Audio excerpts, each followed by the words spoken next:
Let's bring in Cal and say good morning. Cal, thanks for the visit here today. As you've gone back to the ceremony now for a number of years as a Hall of Famer, does it have a different significance for you, or is it just as special as it was when you gave that speech years ago? It's just as special. I guess I can preface that by saying nothing is exactly the same as when you go in. The emotions that you feel, and you hit my trigger points right away. I mean, with Mom, I had to practice that thing 100 times to get to the point where I could actually finish it.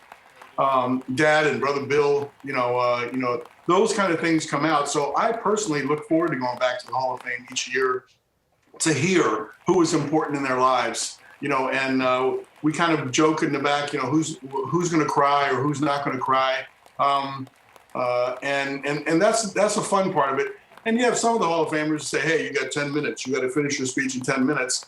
And my view is take as long as you want. Thank as many people as you want. It's your day. It's your fun. And I enjoy hearing those speeches. And it was really fun this year to be back. You take it for granted being with the people, and being at the Hall of Fame and interacting socially and all that kind of stuff until you don't have it. And then by coming back this year, it was a little less than it would have been without COVID, but it was still fantastic. Take me into maybe your table when you're hanging out, because I share some space up here at the network with Big Jim Thome. And He was telling me how you invited him in to your table, or the table that you were at. Talk a little bit about that table, if you know what I'm talking about, and who's hanging out with you when Big Jim comes in the room. Well, it's certainly not my table. I can tell you that. I was invited into the table. You have the Ozzie Smith and Wade Boggs over there, and I think Barry Larkin's part of the table that they call the Punch and Judies. And the table that I'm sitting at was considered the home run guys. I mean, Eddie and Winfield. Hank, if Hank was there, then he'd be at that table. He'd be the leader at the table. And it was interesting when both Thome and Griffey comes in. I mean, their numbers are huge. And so some of us have to get away from the table and go to another table. I don't know which table I'll come up to, but the more guys that keep coming in with those kind of numbers. But it is a fun dinner. We look forward to that, where all the Hall of Famers get together. They joke. It's like one big clubhouse with many different generations of players.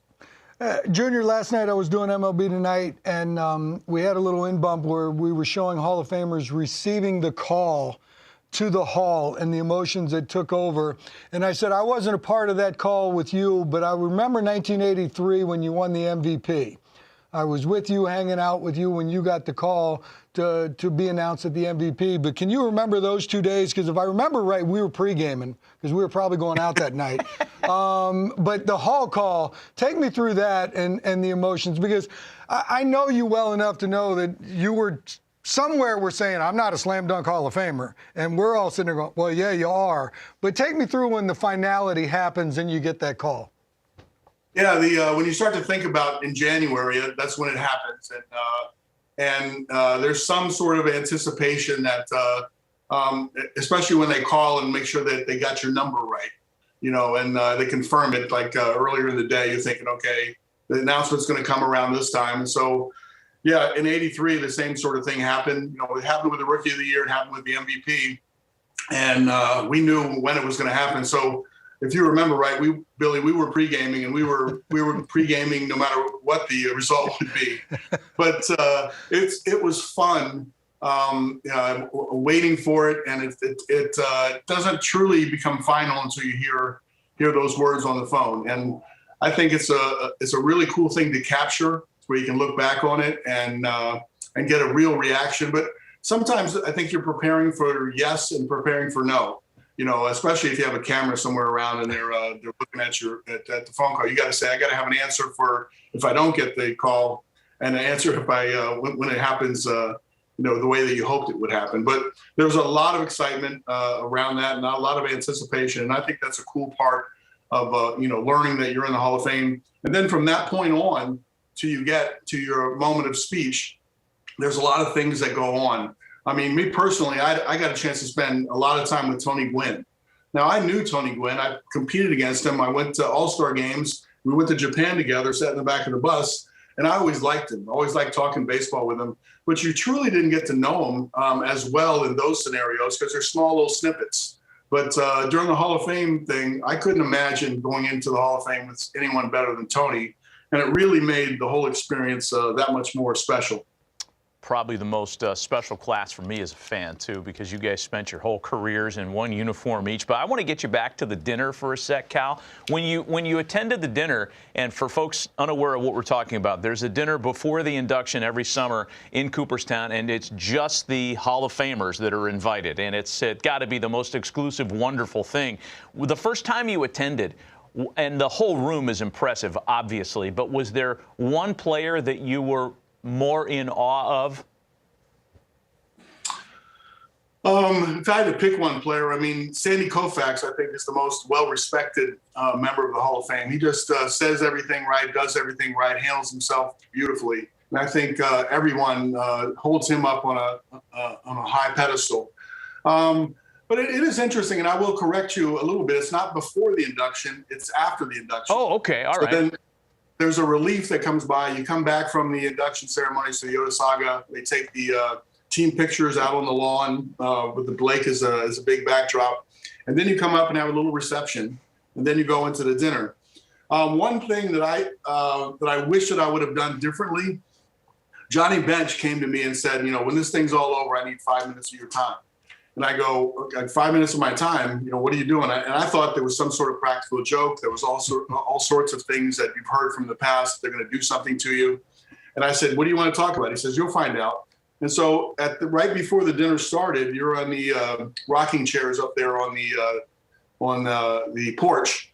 And John says, come on over here. And he put Tony on one side and me on one side. And I kept looking over my shoulder thinking I was going to get hit with something or something was going to happen. I was going to be embarrassed. And we just started rocking. He said, look out over the water.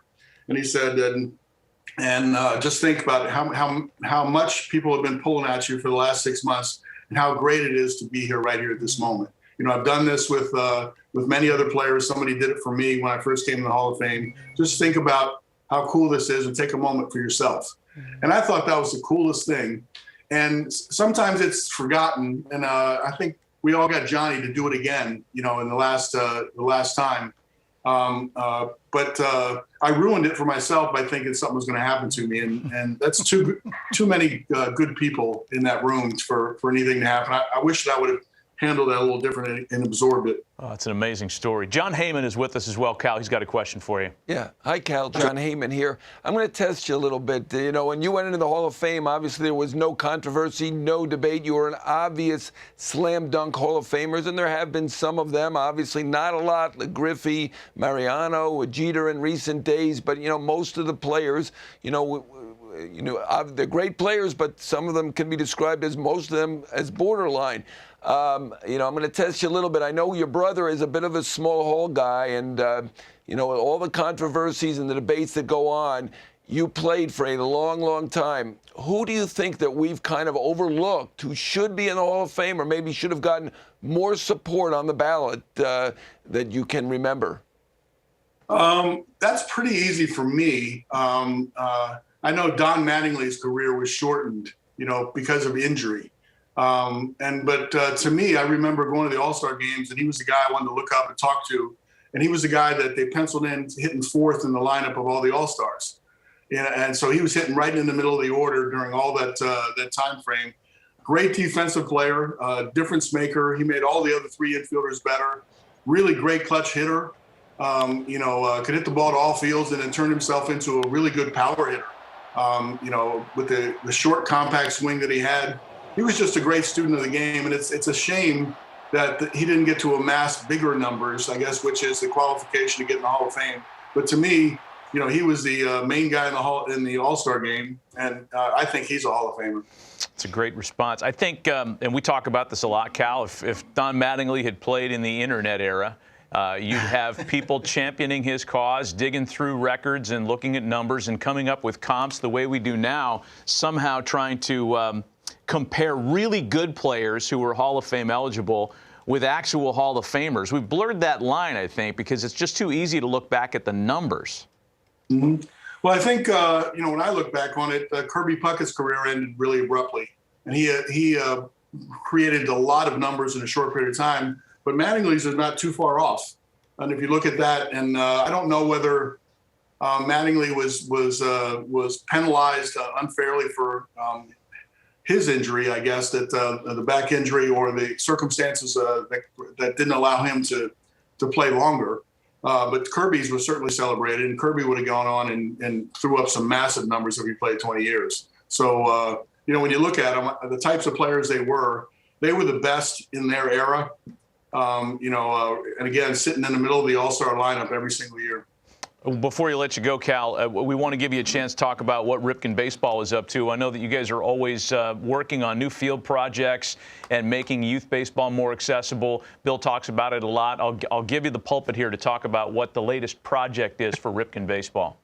Well, Billy and I built, a real nice business where we were trying to give an experience to kids that would be similar to a big league experience, because we realized that everybody can't go on and have a career in baseball and feel what it feels like to play in venues like Yankee Stadium and Fenway Park. So we try to create thematically, those sort of opportunities in Aberdeen. We've added 2 new fields to Aberdeen now. We figured out a way to squeeze in 2 new fields that is going to enhance the numbers of people that come through. And we built 3 successful venues. And it's a really exciting time for Ripken Baseball now, because we're looking to. It took us a little while to get the venues exactly right and the models exactly right, but we're looking to expand in different parts of the country. We have a Ripken Select product that we're taking our tournaments out for maybe 2 or 3 weeks at a time, and going to certain areas of the country to see if that would be good for us for a permanent location. And that's been really exciting for us to do. So it's a fun time right now. The kids are really enjoying it. We did bring mini Camden Yards, in Aberdeen, so the kids could feel what it feels like to have a warehouse, in our case, a big hotel looming over top, and feeling like they're in the big leagues. So I think we've accomplished what we set out to do, but now we want to, do it in other parts of the country as well. It's great stuff. I know how seriously you guys take all that, and it certainly shows in the work. Cal, we appreciate the visit. Great to see you, and thanks for the time today. Yeah, my pleasure. Good luck to you guys.